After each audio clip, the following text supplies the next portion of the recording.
नमस्कार मैत्रिणींनो, आज आपण अंडा बिर्याणी बनवणार आहोत। तर अंडे उकडत घातलेली आहेत, तोपर्यंत आपण तांदूळ स्वच्छ करून घेऊया। आता फोडणीची तयारी। तेल टाकलं, गरम तेलात कांदा, टोमॅटो, कढीपत्ता याला चांगलं परतून घेऊया। त्याच्यामध्ये आलं पेस्ट टाकूया आणि तेजपान, मिरं, लवंग, दालचिनी टाकूया, गरम मसाला टाकूया आणि आता चांगलं परतून घेऊया त्याला।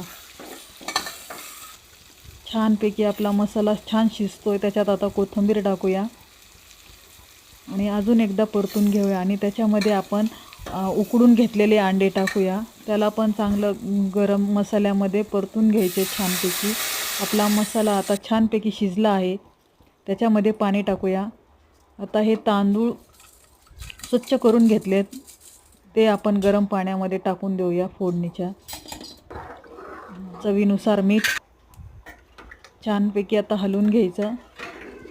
हे तुम्ही पाहू शकता किती छानशी अशी आपली अंडा बिर्याणी तयार होणार आहे। आता तुम्ही बघू शकता